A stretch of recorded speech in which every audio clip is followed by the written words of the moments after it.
Comment produire sur des sols vivants tout en augmentant la productivité, les qualités organoleptiques des cultures et justement augmenter aussi la rentabilité des cultures.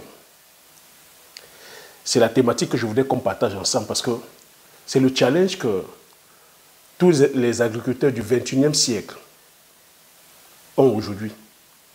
Comment produire de façon saine.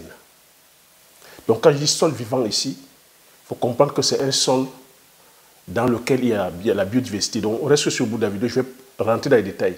Un sol vivant, je vais expliquer c'est quoi un sol vivant. Pourquoi est-ce qu'on devrait cultiver dans les sols vivants? Et s'il y a un sol vivant, ça veut dire qu'est-ce qu'il y a des sols morts? C'est vers là qu'on se doit d'aller. Qu'est-ce qui explique aussi aujourd'hui l'échec que rencontrent plusieurs personnes?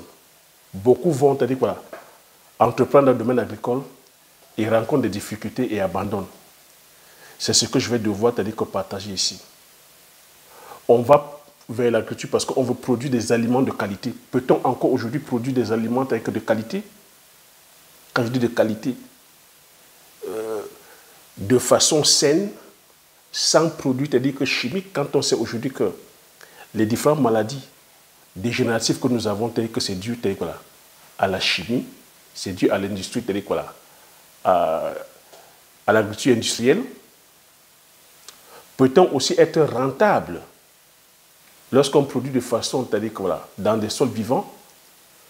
Peut-on produire abondamment? Parce qu'aujourd'hui aussi, le challenge qu'il y a, c'est qu'il y a des bouches à nourrir. Que bientôt, on s'attend que près de 8 milliards ou 9 milliards, si on ne va pas produire de façon intensive, industrielle, mécanisée sur la monoculture, ben, on va mourir de faim. C'est l'échange que je voudrais qu'on ait ensemble. Ah, c'est pas glamour, hein? Oh, Thierry, tu prends toutes les thématiques, c'est pas glamour. Hein? C'est pas le Mogopang, c'est pas, que le Congo-ça. On n'est pas là, à relayer, que les discours, bien que ces discours soient importants, mais je pense que ce n'est pas le rôle des entrepreneurs. On se doit d'intégrer ça. Notre rôle, c'est d'aller produire, c'est d'aller créer, c'est de créer la richesse. Laissons, que justement ces discours-là aux personnes qui sont à même de les porter. Donc le rôle d'un entrepreneur aujourd'hui, c'est de pouvoir créer de la richesse. C'est le travail que nos ingénieurs devraient faire.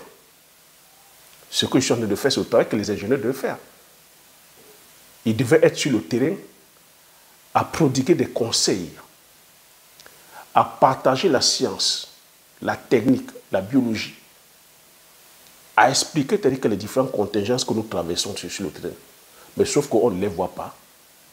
Ils sont plutôt aujourd'hui devenus des agents commerciaux. Plutôt là à venir nous vendre la chimie, à venir nous vendre les semences.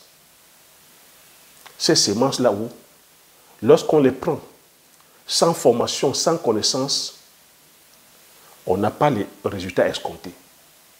Ces produits phytosanitaires, lorsqu'on les prend, sans formation, sans connaissance, on ne sait pas déchiffrer les molécules, les différentes molécules, on va les utiliser comme ça à tort et à travers, on va détruire donc ce qui est la biodiversité, l'écosystème. Donc c'est au rôle des ingénieurs agronomes. Oui, c'est le rôle aussi de nos États, de nos institutions, de faire le travail, de structurer les choses. C'est le travail aujourd'hui que les botanistes, où sont les botanistes? Un agriculteur devait connaître le nom de chaque plante. Un agriculteur devait connaître le nom et la fonctionnalité de chaque plante. Parce que la nature, aujourd'hui, la nature fonctionne en symbiose. La nature, telle que les plantes qui sont dans la nature ne sont pas là au hasard. Donc les botanistes devaient faire le travail. Au lieu qu'on soit aujourd'hui uniquement accablé à la chimie, on devrait cabrer aujourd'hui de façon naturelle avec les plantes. C'est ce que je vais devoir partager ici. Donc tu vois que le travail que je fais, c'est un travail qui est d'utilité publique. Je le fais parce que voilà, j'ai comme ça plusieurs retours. vous êtes intéressé par l'agriculture, mais à chaque fois que vous allez vous lancer, vous n'avez pas que le bon modèle, vous n'êtes pas généralement bien conseillé, vous allez des fois choisir les spéculations parce que ça entre en production rapidement. On vous bassine que c'est le modèle industriel intensif sur la monoculture. Lorsque vous allez vous lancer aussi, vous n'avez pas que justement le mode d'emploi. Et c'est des modèles qui ne sont pas adaptés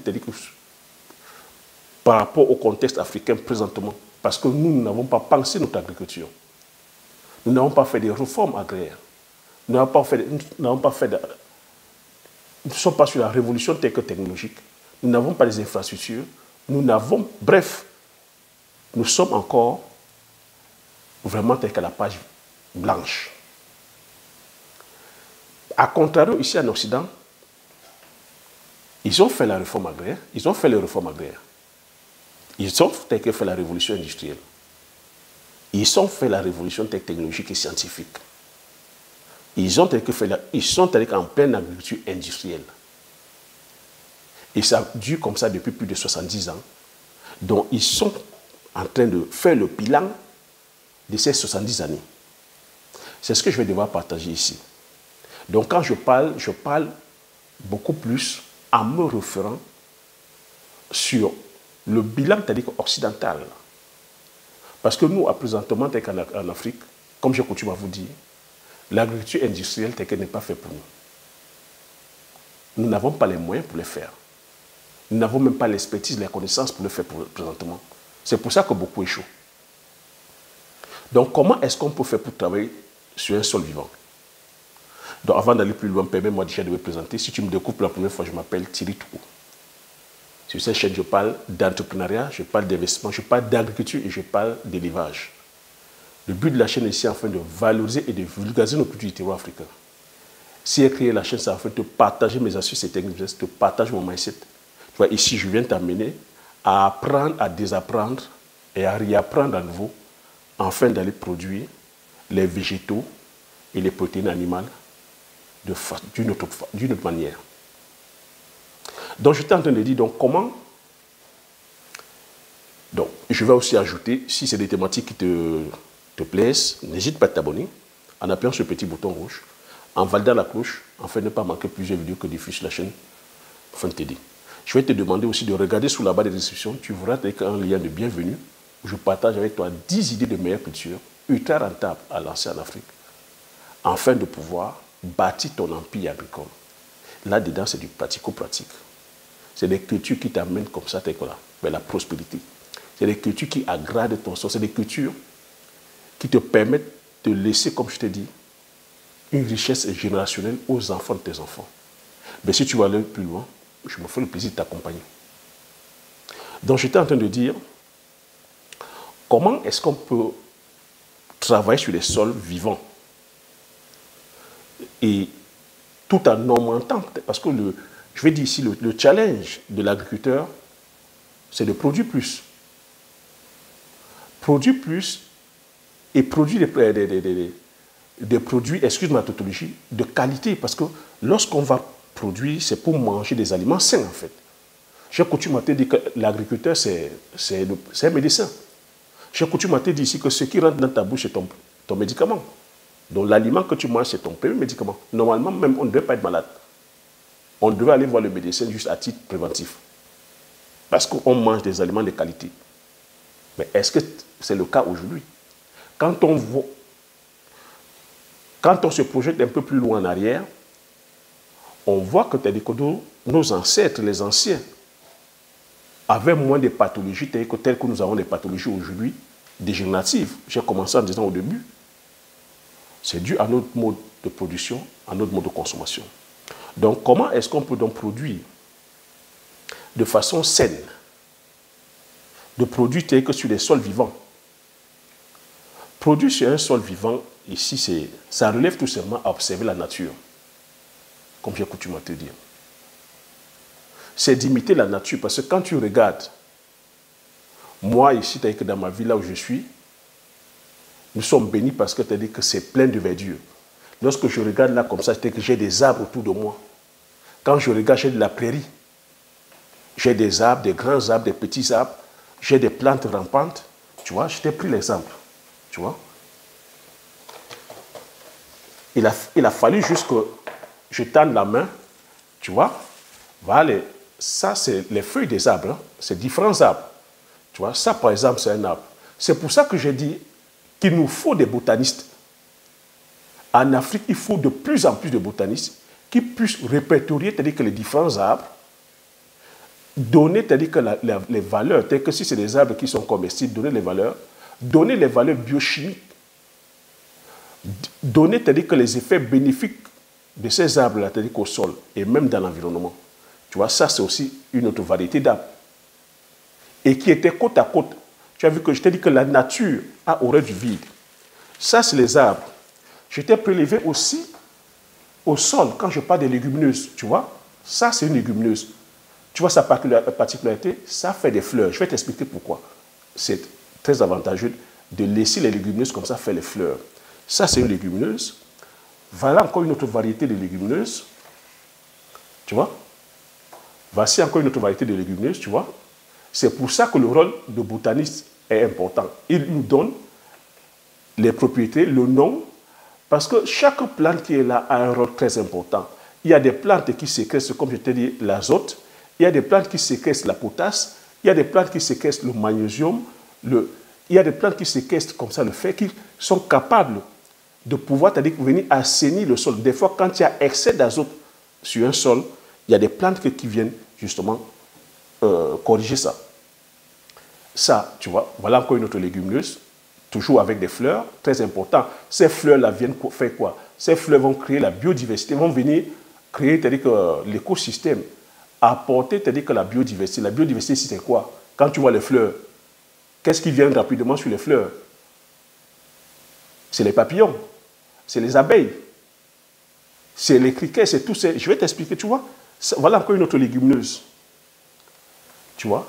Donc, pourquoi je te montre ces légumes? Pourquoi je te montre tout ça? Pourquoi je te montre tous ces légumineuses-là? Le rôle d'un agriculteur, c'est de produire beaucoup plus de carbone. Donc, produire sur un sol vivant, c'est produire beaucoup plus de carbone. Tu vois? Le carbone, ici, c'est tout ça, ce sont ces légumineuses-là. C'est ça.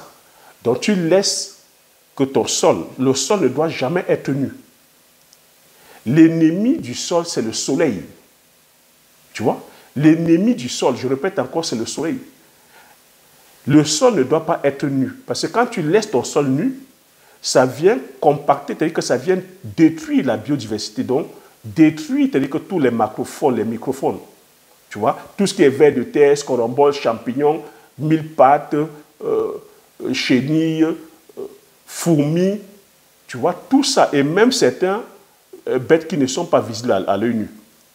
Alors que, à contrario, un sol a besoin de verdure, a besoin de feuilles. Regarde derrière moi, tout ça encore c'est la verdure. Ton sol doit être couvert de feuilles. Pourquoi? Parce que ces feuilles-là vont faire la photosynthèse. Tu vois? Elles font la photosynthèse. Elles vont faire la photosynthèse, aller jusqu'à maturité. Tu vois? Là, comment est-ce qu'on reconnaît que la légumineuse arrive à maturité? C'est lorsqu'elle fleurit. Lorsqu'elle fleurit comme ça, c'est-à-dire que ça crée le carbone. Tu vois, ça c'est le carbone. Et ce que ton sol a besoin, c'est la lignine. Tu vois, c'est ça la lignine. Tout ce qui est lignine là, c'est la lignine. Ça, lorsque ça arrive bien à maturité, c'est la lignine. Tu vois, tout ça, pour les arbres, tu vois, ces rameaux-là, ces rameaux, ça c'est de la lignine. Et quel est le rôle de la lignine? Donc, la lignine a cet avantage que c'est ce que les champignons adorent. Le feuillage, quand tu vois ce feuillage vert, les feuilles séquestrent l'azote, captent l'azote, au travers de la photosynthèse, tu vois, ça crée la sève. Je ne sais pas si tu peux voir là, regarde là. Tu vois ces rayures-là. Tu vas voir les rayures et tu vas voir ce qu'on appelle, tu verras ici les points-points, c'est l'estomac. À travers l'estomac, ça crée la sève et la sève circule à travers ces nervures-là. Et ça descend, ça va au niveau des racines. Donc lorsque tu as comme ça, Tu vois, tout ce que j'ai là à main, en termes de diversité. Donc, pour pouvoir travailler sur un sol vivant, tu te dois d'avoir sur ton sol des arbres, des légumineuses. Donc, ton sol doit toujours être couvert. Tu vois, quand ça monte comme ça, ce que tu vas venir faire, c'est quoi? Tu vas juste venir faucher et nourrir le sol en même temps. Donc, quand tu fauches, ça permet de couvrir le sol, à éviter que les rayons du soleil ne tapent dessus. Ça va permettre comme ça de créer la fraîcheur dont tes micros et tes macro-organismes vont pouvoir bien s'épanouir dedans. Ça va nourrir les micros et les macro-organismes. Donc, quel est le travail qui va se passer là-dedans? Tu as vu généralement que lorsque tu fauches les terres, lorsque tu prépares ton sol, l'erreur que nous commettons en Afrique, c'est que lorsqu'on prépare, nous qui sommes dans les zones forestières, on va sacler, désherber. Des fois, bon, quand on a des arbres, pour ceux qui ont les moyens, vont tronçonner. Pour ceux qui ont peu de moyens, vont couper à la hache. Mais qu'est-ce qu'on va faire? On va mettre le feu. Ça, c'est très dangereux. Bon, dangereux pour les conséquences que ça porte. Mais ça a des effets bénéfices à l'immédiat. Que lorsque tu viens brûler, c'est parce que tu n'as pas les moyens de pouvoir tronçonner. Parce que ça a un coût. Venir déforester, pour ceux qui sont là à vouloir faire de l'agriculture industrielle. Quand on te demande de venir embraser 10 hectares, 20 hectares, 50 hectares, ça chiffre en millions, voire centaines de millions. Parce que immobiliser les engins sur la superficie pendant des mois, c'est pour ça que je dis que nous ne sommes pas prêts à faire l'agriculture industrielle. Donc c'est pour ça que nos parents ont pris cette habitude de brûler. Mais brûler aussi, c'est-à-dire que ça a des effets bénéfiques sur le plan chimique. Parce qu'on sait que le charbon est très efficace, c'est un très bon fertilisant. On sait aussi que la cendre, c'est un fertilisant et c'est un insecticide. Mais l'inconvénient maintenant, tu vois, c'est le fameux soleil. Parce que quand tu as terrassé, quand tu as désherbé, tu as abattu tous les arbres, tu as brûlé, ben, tu laisses ton sol nu et tu laisses ton sol exposé au soleil. Bien que tu aies brûlé, que tu aies de la cendre, ce qui va se passer, c'est quoi? C'est que le soleil va taper, c'est-à-dire que sur ce sol-là, ça va, c'est-à-dire que non seulement tuer les micros et les macro-organismes, ça va, c'est-à-dire que compacter ton sol, ça va rendre ton sol dur. Ça va, c'est-à-dire que voilà, ça va permettre l'évaporation, c'est-à-dire que de la matière, c'est-à-dire que de tes fertilisants, de l'azote, de la potasse, de tous les fertilisants, ça va s'évaporer. Et ça va assécher ta nappe phréatique. Mais tu vois que généralement, nous, on le fait, c'est-à-dire qu'on commence à préparer le sol à partir du mois de décembre. Jusqu'à janvier, février, et on sait qu'au mois de mars, il va pleuvoir. Qu'est-ce qui se passe donc lorsqu'il pleut? Parce que la cendre et le bois et le charbon, ça vient rendre le sol meuble en fait. Le sol est souple, le sol est aéré. Mais le danger, c'est que lorsqu'il se met à pleuvoir, donc, ça crée donc l'érosion. Voilà le danger qu'il y a. C'est là où nos ingénieurs agronomes devraient faire le travail pour les ingénieurs agronomes formés, bien formés, parce que le problème, c'est la formation aussi. Quelle est la formation que nos ingénieurs ont? Parce que lorsqu'il vient donc il se met à pleuvoir au mois de mars, je parle ici chez nous en Afrique, tu vois que ton sol est meuble, bien drainé par le charbon, aéré. Qu'est-ce qui se passe? Il y a érosion. Il y a l'érosion. Il y a perte de toutes ces matières organiques. Parce que lorsqu'il y a érosion, il y a ruissellement. Lorsqu'il pleut, tout ruisselle. On perd la matière organique. Et lorsque le soleil vient donc taper, le sol devient compact. Les racines de tes plantes ne peuvent plus pénétrer. Et il n'y a pas aération, l'oxygène ne peut pas pénétrer. Tu ne peux pas bénéficier que de l'azote. C'est donc ça ce danger. Ça, c'est le côté Afrique. Ici en Occident, le danger aussi c'est pareil. Mais sauf qu'eux, ils ont ajouté la mécanisation. Parce qu'eux aussi, pour venir faire la monoculture des céréales, ils ont été obligés de faire le plan Marshall qui a permis de faire des démembrements. Ils ont abattu tous les arbres. Ils ont planifié le sol. Ça, c'est ce que l'Union européenne a fait. Les pays ont fait. Afin de pouvoir produire massivement. Parce qu'au sortir de la Deuxième Guerre mondiale, ils ont découvert, c'est-à-dire que justement la chimie, dont le pétrole, l'azote, qui est le nitrate. Donc, ce que tu entends N, c'est le nitrate, donc c'est l'azote. Et cet azote était utilisé pendant, c'est-à-dire que les guerres, c'est la poudre qu'on mettait dans les canons. Tu vois, ayant fait la découverte, ayant fait la découverte bénéfique de cette poudre-là, sur le plan agricole, ils ont adopté maintenant ce nitrate sur le plan agricole afin d'augmenter la productivité. Mais sauf que ce que ça entraîne aujourd'hui, après 60 ans, on se rend compte que ce système d'agriculture intensive, mécanisée, sur la monoculture, avec les produits phytosanitaires, les produits chimiques, engrais, herbicides, fongicides, raticides, nématicides, l'irrigation, c'est ça, ça crée plutôt le désert. Parce que oui, il faut comprendre que irriguer aussi, ça crée le désert. L'effet de venir maintenant donc sacler le sol. Parce qu'en saclant le sol, on dit oui, le sol est propre. Tu vois, ces herbes-là, lorsque tu veux venir, par exemple, produire le blé, ou tu veux venir produire le maïs, pour toi, cette herbe, c'est une mauvaise herbe. Pour le producteur, cette herbe, c'est une mauvaise herbe. Or, à la base, ce n'est pas une mauvaise herbe. Elle est là, si elle est là pour un rôle bien précis, parce qu'elle est là pour couvrir le sol, empêcher que le sol ne soit nu. Dans la vie normale, les sols ne doivent pas être nus. Donc, toi qui veux venir faire la monoculture du céréal, tu vois que cette plante-là, elle te gêne. C'est pour ça qu'ils ont mis l'herbicide. Donc, tu es obligé de venir sacler. Donc, quand tu sacles, tu laisses ton sol nu. À l'heure où je te parle, nous sommes en pleine canicule. Il fait tellement chaud. Moi, je transpire, tu as vu? Donc, imagine, un sol aussi transpire. Il y a ce qu'on appelle l'évapotranspiration.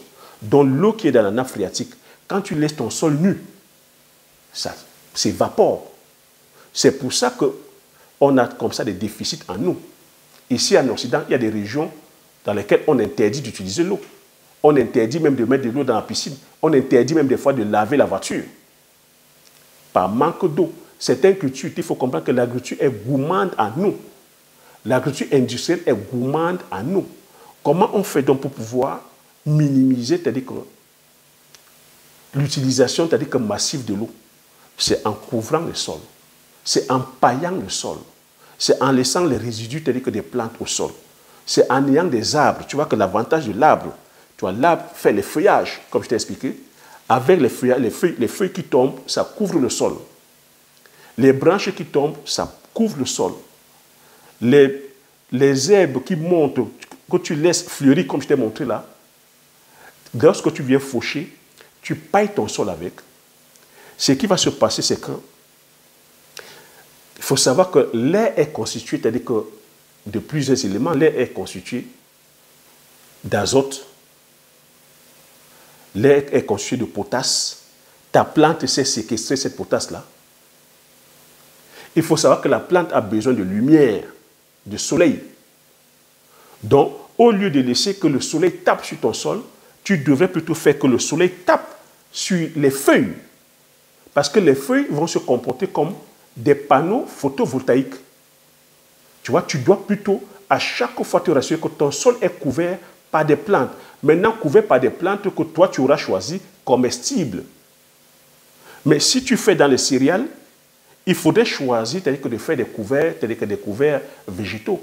Aujourd'hui, on a voilà, des graines sur lesquelles tu peux faire des rotations, tu ne laisses pas ton sol nu.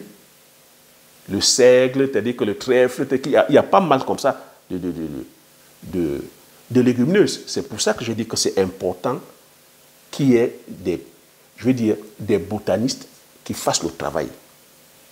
Donc, tu laisses couvert, tu fais en sorte que, tu vois, les plantes montent comme ça en fleurs, parce que quand ça va monter en fleurs, tu sais que là, la plante est arrivée à maturité, parce que quand ça fait des fleurs, c'est arrivé à maturité, ça va permettre cette fois-ci à créer la biodiversité, à que les abeilles, parce que sans les abeilles, on ne peut pas produire grand-chose. Certains insectes pollinisateurs vont arriver, ça va permettre aux fourmis, aux mille-pattes, aux escarabées, aux scorpions, à toutes ces macrophones de venir se nicher là-dedans, aux grillons, aux criquets, aux rats, vont venir te dire que voilà, trouver le gîte, procréer, et lorsque tu vas venir faucher, tu vas leur donner maintenant cette fois-ci le couvert, vont se nourrir. Ce qui vont se nourrir. Donc, qu'est-ce qui va se passer lorsque tu vas donc faucher et couvrir le sol? C'est les champignons. Il faut comprendre que les champignons, selon les scientifiques, existent depuis des milliards d'années. C'est les champignons qui ont commencé d'abord à coloniser le sol. Les champignons. Donc tu vois que lorsque le champignon, il y a plusieurs variétés de champignons. Tu vois, il y a certains champignons, tu vois comme la mousse, qui sont sur les murs. Et tu vois des fois, tu as dit que l'arbre poussait sur le mur, ou les herbes poussaient sur le mur. C'est grâce aux champignons. Ce champignon qui est vert comme la mousse. Il suffit juste que quand le vent souffle, le pollen ramène, c'est-à-dire que le vent ramène le pollen sur cette mousse-là. L'arbre, c'est-à-dire qu'il va pousser. Et ce champignon est capable de ronger le ciment, ronger le béton. Donc c'est le travail que les champignons vont faire. Les champignons vont ronger donc la lignine. Tu vois, ça va ronger, c'est ça la lignine. Et ce qui est intéressant, c'est les jeunes rameaux comme ça. Ça va ronger la lignine comme ça. Le champignon a la capacité de ronger la lignine et fixer l'azote, et fixer la potasse, fixer, c'est-à-dire que le phosphore. Ce qui va se passer maintenant, c'est les bactéries aussi vont venir coloniser, c'est-à-dire que ces lignines-là, fixer la potasse, fixer l'azote. Et derrière ça, vont déféquer, c'est les mille-pattes qui viendront aussi bouffer, vont déféquer. C'est les chenilles qui viendront bouffer, vont déféquer. C'est les scoramboles qui vont bouffer, venir déféquer. C'est pareil aussi, tous ces bébés-là, les insectes, certains qui ne sont même pas visibles à l'œil nu, qui vont bouffer et déféquer. Et le rôle maintenant du ver de terre, ce serait de venir justement créer, c'est-à-dire que créer les agrégats. Voilà ce qu'on appelle les agrégats. Tu vois, une fois ils ont bouffé, excusez-moi, hein, nous sommes en pleine expérimentation là. Tu vois, une fois où ils ont, regardez ça, une fois où ils ont bouffé, voilà une mot de terre, hein, voilà ce qu'on appelle agrégat. Ça, ceci que tu vois là, c'était comme ça avant. C'était vert comme ça avant. Tu vois, c'était vert comme ça avant. Une fois où ils ont bouffé, ils ont déféqué, parce que ça, ce sont les crottes, ce sont les cacas. C'est ça les agrégats. Tu vois, ça crée des boules comme ça. Des boules comme ceci. Et dans ces boules-là, dans ces boules mode de terre, tu as de l'eau dedans, tu as du phosphore dedans, tu as de l'azote dedans, tu as de la potasse dedans, tu as du fer dedans. Tout ça séquestré, c'est-à-dire que par, justement, c'est-à-dire que les macros et les micro-organismes. Voilà une terre qui est vivante. Lorsque dans ton sol, tu as comme ça, c'est ce qu'on appelle, tu m'entends parler des agrégats. Ça, c'est les agrégats. Collés comme ça, tu penses que c'est la colle, non? Mais c'est plutôt les crottes. Tu vois comment c'est collé? Regarde comment ça pend. C'est comme s'il y avait de la colle, non? C'est la crotte de tous ces animaux-là, de tous ces bêtes-là. C'est quoi donc maintenant le danger? Lorsque tu viens avec la mécanisation, quand tu m'entends te dire que la mécanisation vient détruire ces agrégats, tu vois, les boules comme ça, qui avaient dedans de l'eau, les nutriments, quand tu viens avec ton tracteur, avec labourer, quand tu viens avec la haisse, aérer le sol, tu vois, tu viens, tu détruis tout ça. Regarde, tu viens, tu détruis tout ça, tu vois, tu viens, tu émiettes. Voilà comment ton tracteur va faire. Ça va émietter ça comme ça. Tu vois, ça va émietter. Et qu'est-ce qui va se passer? Lorsqu'il va pleuvoir, tu vois, lorsque c'est en farine comme ça, regarde ça, agrégat en boule, là en farine. Selon toi, qu'est-ce qui va se passer? Lorsqu'il va pleuvoir, ça va se dissoudre. Et l'eau va apporter ça. Il y aura ruissellement, il y aura érosion. Et voilà le spectacle qu'on observe chaque année dans les cours d'eau européens. Tu vois comment l'eau est marron. Je t'ai fait une vidéo quand j'étais à Bordeaux. Tu vois comment le cours d'eau était marron. C'est comme ça qu'ils font pour perdre dans leur matière organique. Et c'est pour ça qu'on dit que le sol, c'est-à-dire que les sols meurent. Oui, on dit que les sols meurent. Bon, sauf que dans ces sols, tu as encore les bactéries, mais tu perds toute la matière organique et tu deviens donc dépendant des produits de synthèse. Donc, pour pouvoir, c'est-à-dire que justement travailler dans ton sol vivant, tu comprends ici que tu n'as pas besoin, c'est-à-dire que d'engrais de synthèse, tu n'as pas besoin de la chimie. Tu as besoin de travailler en harmonie, en symbiose avec, c'est-à-dire que la biodiversité, avec l'écosystème. Donc, dans ta plantation, dans ton chemin, c'est-à-dire que agricole, il faudrait que tu intègres les arbres. Il faudrait que tu imites la forêt. Peu importe ce que tu veux produire, il faudrait qu'il y ait les arbres. Les arbres qui vont t'apporter les feuilles pour la couverture végétale, parce qu'il faut comprendre qu'il faut toujours nourrir ton sol. Une fois que je t'ai dit, le but, c'est de nourrir le sol à chaque fois. Parce que tu sais que derrière, les macro et les micro-organismes sont capables de séquestrer l'azote, séquestrer le carbone. Ce que je ne t'ai pas aussi dit, il faut comprendre que ce système-là aussi se fait en dessous.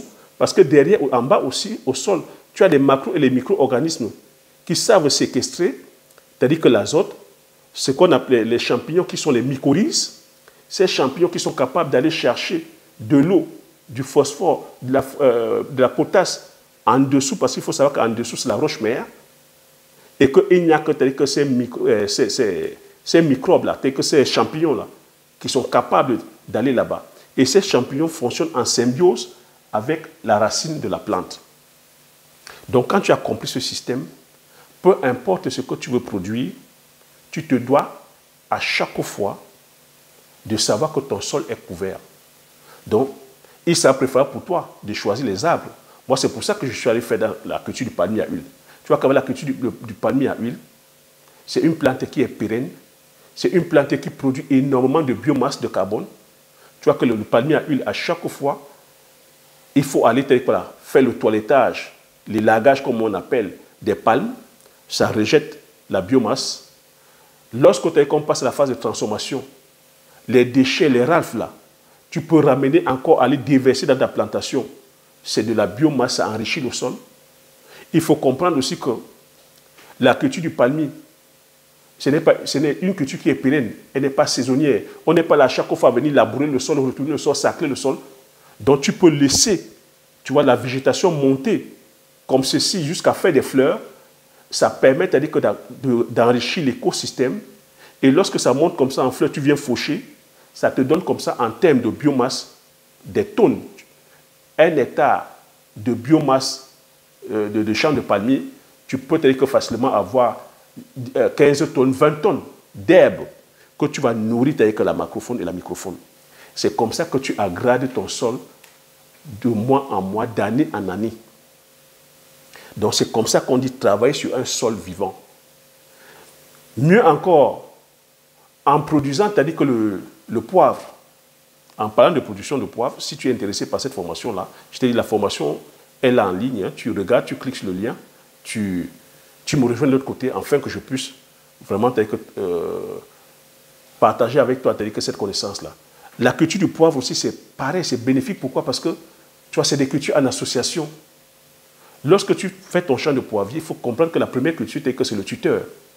Le tuteur, ici, c'est un arbre. Et le tuteur, il y a plusieurs variétés de tuteurs.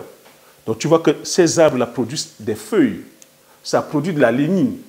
Et à chaque fois, l'opération qui est là, c'est de venir élaguer, toiletter, c'est-à-dire que le tuteur. Donc, à chaque fois, je nourris mon sol par la lignine, par les feuilles de mon tuteur. Le poivrier aussi, c'est une liane qui produit les feuilles. Donc, ces feuilles qui tombent enrichissent le sol. Dans un champ de poivrier, je peux faire plusieurs associations. Je peux mettre la banane plantain qui apporte aussi la biomasse par ses feuilles, par son tronc. Je peux mettre le taro, ou je peux mettre le macabo. Le macabo aussi apporte de la biomasse. Je peux mettre de l'arachide, oui, toujours au même endroit. Associer l'arachide ça couvre le sol, ça séquestre, c'est-à-dire que l'azote. Je peux mettre du soja, ça séquestre l'azote. Je peux mettre le haricot, ça séquestre aussi l'azote et ça crée la biomasse. Tu vois que mon sol est couvert, il n'y a pas le soleil ne tape pas sur le sol, et à chaque fois, j'enrichis mon sol avec de la biomasse, avec le carbone. Tu vois que le rôle d'un agriculteur, c'est d'apporter le carbone. Tu vois, les arbres de Ndiangsang que j'ai plantés, c'est pour ça que j'ai planté le Ndiangsang, le Bitakola, la Cola Kuminata, le Safoutier. Parce que tous ces arbres-là, au fil des ans, vont aggrader mon sol, vont enrichir mon sol, vont me permettre de travailler sur un sol vivant. Parce que mon rôle serait là de les apporter le carbone à chaque fois. Le carbone par les feuilles des arbres, les branches des arbres, les troncs qui tombent, les racines qui pourrissent, les herbes qui vont monter, la biomasse que je vais couper, je vais continuer à enrichir. C'est comme ça qu'on fait pour travailler sur un sol vivant. Donc, comprendre ici que lorsque tu viens labourer ton sol, lorsque tu viens labourer ton sol, tu viens en fait détruire, tu vois, le travail que les micro et les macro-organismes ont fait.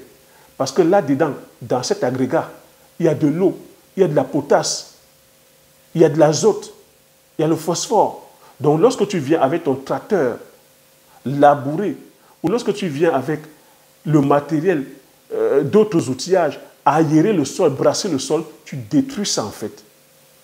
Tu détruis ce que la nature te l'a fait gratuitement. La nature t'offre les fertilisants gratuits. Toi, tu détruis.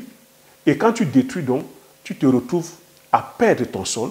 Lorsque tu perds ton sol, qu'est-ce qui se passe? Tu te retrouves avec un sol minéralisé. Quand on dit minéralisé, c'est devenu comme la roche, dur comme le caillou. Moi, j'ai plusieurs agriculteurs au pays qui se plaignent que les sols sont durs comme le béton. Oui, les sols sont minéralisés. Même des youtubeurs.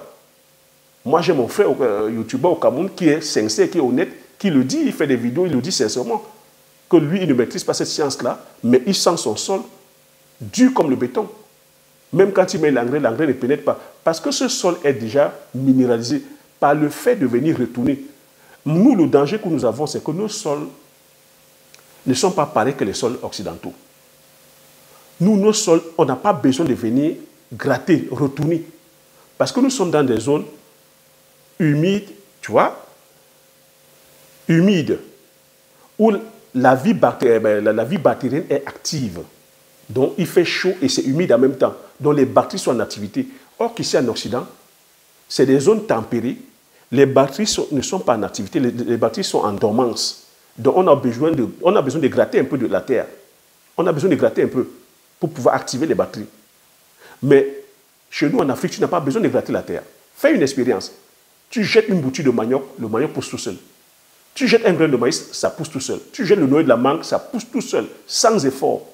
Des fois, on gratte un peu la terre tout simplement pour que les rongeurs ne puissent pas atteindre la semence. Pour que les oiseaux ne puissent pas atteindre la semence. Mais sinon, en temps normal, tu jettes une graine d'arachide, ça pousse tout seul. Tu n'as pas besoin d'effort. Mais à contrario, quand tu viens donc maintenant secouer ça, tu as vu, je t'ai dit, tu casses les agrégats. Donc tu casses le travail que les micro et les macro-organismes ont fait. Tu casses ça. Tu perds tous les nutriments. Et tu lessives ton sol. Et qu'est-ce que tu crées? Tu crées donc cette fois-ci le désert.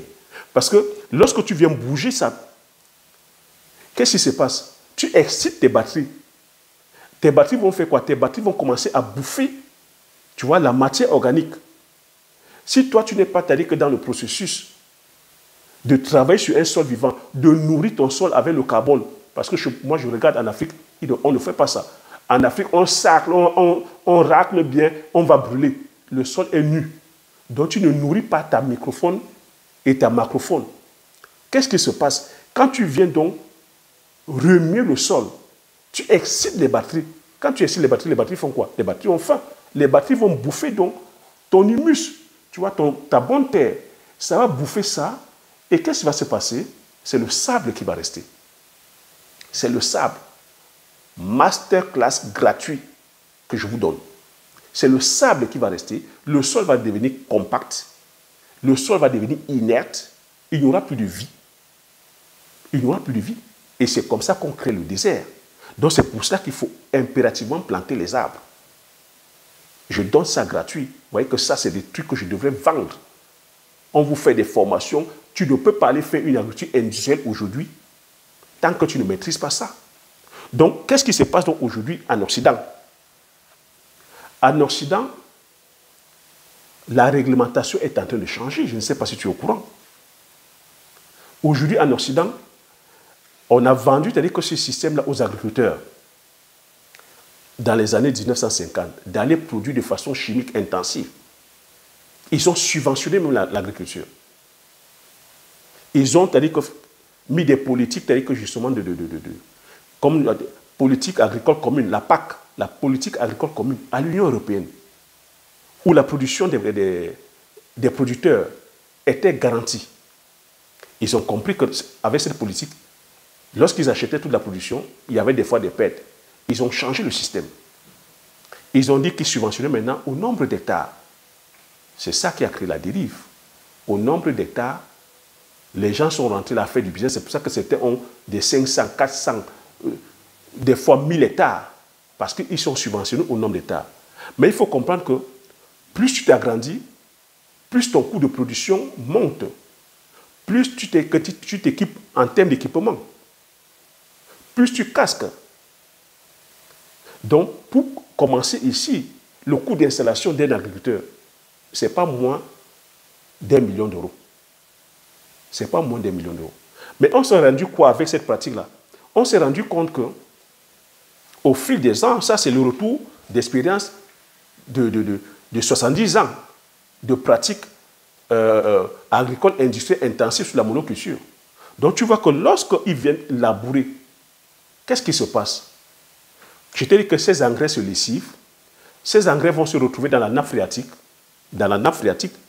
parce que comme ils n'ont pas des arbres, comme ils ne laissent pas les herbes, parce qu'avec les herbes, les racines des herbes ont cette particularité que, tu vois, avec la racine de cette herbe-là que tu vois, ces racines, lorsque tu mets l'engrais, la racine de l'herbe séquestre l'engrais.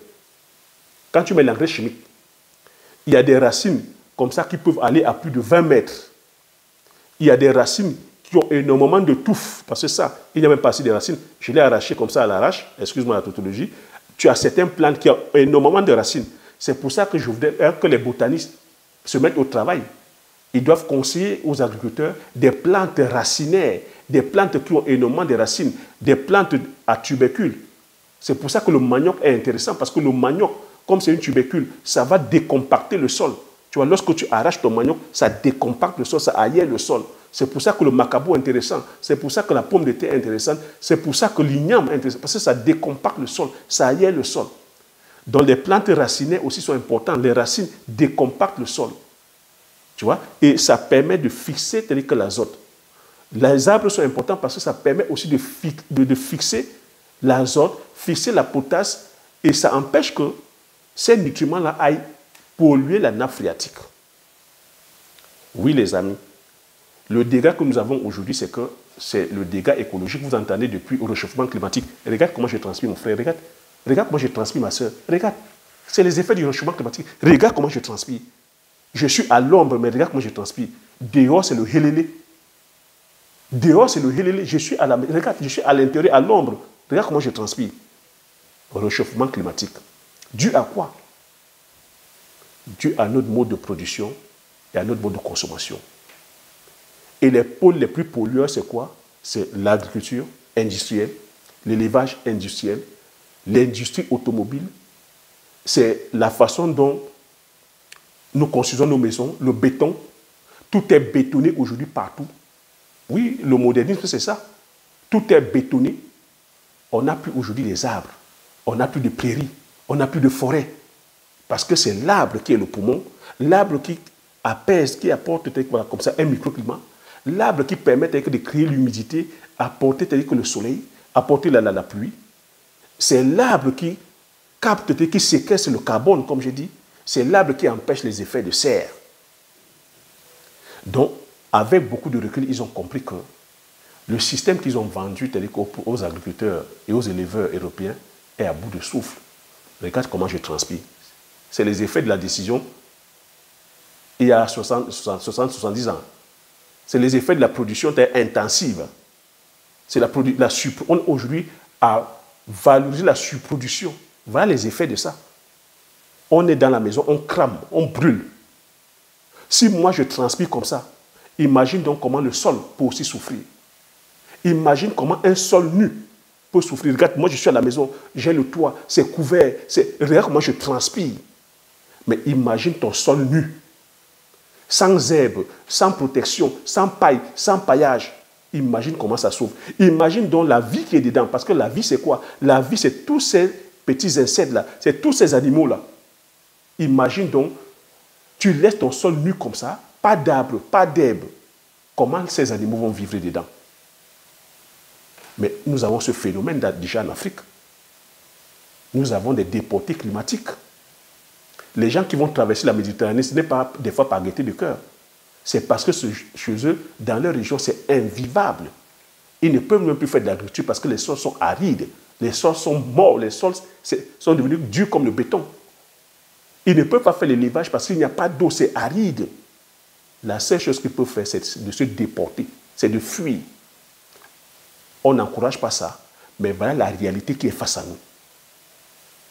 C'est aujourd'hui des vents violents qui terrassent tout.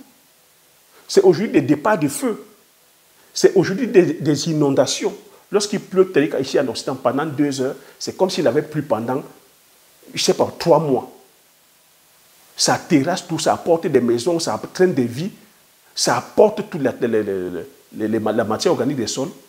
Donc, avec beaucoup de réflexion, ils ont légiféré, ils ont réglementé maintenant l'agriculture en disant que les agriculteurs se doivent maintenant de faire très attention à leur mode de production. C'est pour ça qu'aujourd'hui, il y a des normes. Tu verras, il y a des normes environnementales. Tu dois produire en respectant les normes environnementales. Tu dois respecter les normes de la biodiversité. Tu dois respecter le bien-être animal. Tu dois respecter l'écosystème. Tu dois respecter, faire une agriculture qui respecte la qualité des eaux. Il y a comme ça énormément de normes. Mais ces normes-là, pourquoi est-ce qu'on les applique? On les applique parce qu'ils ont vu les dégâts que l'agriculture industrielle, au bout de 60 ans, est en train de causer. Mais ces normes qu'on impose aux agriculteurs, est-ce que c'est les agriculteurs qui ont demandé ça? Mais tu vois encore que derrière tout ça encore, les personnes qui payent les pots cassés, c'est toujours le petit peuple, le producteur. Parce que ces normes-là ne sont pas gratuites. Chaque fois qu'on fixe les normes, c'est des coûts supplémentaires sur le coût de production. Mais le danger dans tout ça, c'est quoi? C'est que les producteurs, les agriculteurs, tout comme les éleveurs, ils n'ont pas le contrôle sur le prix de leur production. Tu as vu, c'est pour ça qu'ici en France, ils ont grévé il y a quelques mois de cela. Ils ont grévé même partout en Europe. Parce qu'ils n'ont pas de production. Ils n'ont pas de prix sur la production. Les prix sont aujourd'hui spéculatifs. Donc, c'est les traders qui fixent les prix. Et eux, on les tient comme ça, c'est-à-dire qu'avec la carotte, parce que, rappelle-toi, je t'ai dit, ils sont subventionnés. Donc, c'est parce qu'on leur donne des aides pour compenser donc la magouille là. Et derrière ça, on les impose maintenant la réglementation. Je ne sais pas si tu vois un peu. Ils vont dépenser énormément par rapport à leur coût de production. C'est qu'on leur a demandé de faire que dans les années 1950, où ils avaient un certain résultat. Aujourd'hui, où même, les mêmes qui ont demandé de faire sont en train de voir les effets pervers de ça. On vient encore sanctionner les producteurs. C'est pour ça que je dis qu'il faudrait qu'on pense, avant d'aller se lancer, qu'on pense bien notre modèle. Aujourd'hui, c'est pour ça que tu vois, on parle d'agriculture raisonnée, où on utilise de moins en moins de pesticides et de mécanisation. On parle d'agriculture biologique. On parle aujourd'hui de permaculture. On parle aujourd'hui d'agroforesterie. On parle d'agroécologie. Donc, la meilleure méthode, si on veut, c'est-à-dire qu'on va produire, c'est d'imiter la nature. La nature a horreur. La nature, tu vois, tout ce que je viens de te montrer là, tout ce que je viens de te montrer, c'est une diversité de plantes. une diversité de plantes et il ne m'a pas fallu faire des kilomètres. Diversité de plantes que j'ai récoltées au mètre carré. Donc tu vois que la nature fonctionne en symbiose. La nature, c'est la diversité des plantes. Ce n'est pas la monoplante, ce n'est pas la monoculture. Donc l'agriculture industrielle nous a ramené la monoculture. Ce qu'on devrait faire, c'est de copier la nature, de faire l'association de cultures. Association de cultures, afin qu'on puisse créer la vie en fait. Parce que l'avantage d'associer les cultures, c'est comme j'ai dit, chaque plante a ses molécules. Et ces molécules-là sont bénéfiques, c'est-à-dire que pour le sol, bénéfiques aussi pour l'écosystème. Parce que dans l'écosystème, il faut comprendre qu'il y a ce qu'on appelle des auxiliaires et ce qu'on appelle des ravageurs. Donc ces différentes plantes, tu vois ces différentes plantes, quand ça monte comme ça, c'est pour ça que j'ai dit c'est le rôle des botanistes.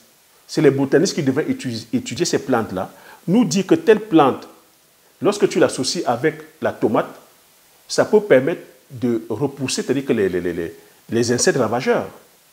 Telle plante, lorsque tu l'associes avec la tomate, ça peut contrecarrer le mildiou, par exemple. Lorsque tu viens faucher, ça peut contrecarrer le mildiou parce que lorsque tu vas produire, par exemple, la tomate de façon intensive, monoculture, et que tu es attaqué par le mildiou, tu fais comment?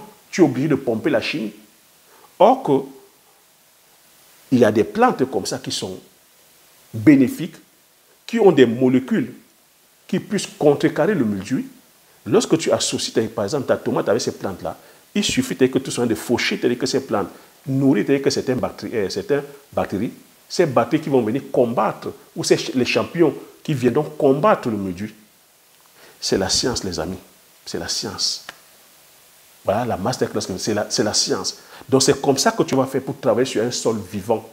Un sol vivant qui va te permettre de travailler avec la nature, avec l'écosystème. Donc ton sol vivant ici va te demander juste de ramener le carbone. Ce que j'entends par carbone ici, c'est ça. C'est ça, le carbone. Voilà le carbone. C'est ça le carbone. Donc lorsque ça tombe et que ça nourrit, c'est-à-dire que la microfaune, c'est ça ton travail en fait. Te rassurer que ton sol a suffisamment de carbone. C'est ça, travailler à un sol vivant. Et en travaillant avec un sol vivant, en procédant de cette manière-là, tu augmentes ta productivité. Tu vois que tu n'as pas besoin du NPK, donc de l'azote, potasse et phosphore. Tu as besoin de plusieurs éléments, au moins 17 éléments. L'avantage en mettant le carbone, c'est que tu as l'azote, tu as la potasse, tu as le phosphore, tu as le magnésium, tu as le zinc, tu as le cuivre, tu as manganèse, tu as le fer, tu as comme ça énormément de nutriments. Parce que tu travailles avec du vivant. Tu travailles de façon naturelle. Voilà ce que je voulais partager concernant le domaine, le domaine du vivant. J'espère que tu as aimé. Tu vois, une fois de plus, tu vois, ça c'est des enseignements que tu n'auras nulle part. Je dis bien nulle part. Et c'est pour ça que beaucoup vont faire l'agriculture pensant que c'est le loto. Veulent aller vers les cultures qui entrent en production rapidement. Vont aller dire que non, c'est parce qu'on travaille avec la houe. Tu comprends donc maintenant que travailler avec la houe, c'est la meilleure façon de ne pas agresser le sol. Parce qu'avec la houe, tu ne vas pas te dire quoi. Parce qu'il faut comprendre que ta matière organique, l'épaisseur de ta matière organique, c'est 10 cm. 10 cm. Donc quand tu viens avec la houe, tu ne casses pas ça, tu vois. Tu ne casses pas les agrégats. Avec ta houe, tu ne détruis pas les agrégats. Or qu'avec la fourche de ton tracteur, la fourche du tracteur, c'est des fois 40, 50 cm. Tu vois, tu vas en profondeur, tu détruis, tu casses les agrégats. Tu casses ça, les agrégats. Nos ancêtres, vraiment, n'étaient pas fous. Nos ancêtres étaient vraiment des penseurs. C'est pour ça que nous avons des sols vivants, parce que nos ancêtres travaillaient avec du petit outillage. Ils n'agressaient pas notre sol. C'est pour ça que je dis, rien ne se perd, rien ne se crée, tout se transforme. C'est pour ça que tu m'entends te dire qu'il n'y a pas de nouveau sur le soleil. Nous n'inventons rien, nous ne créons rien, nous découvrons.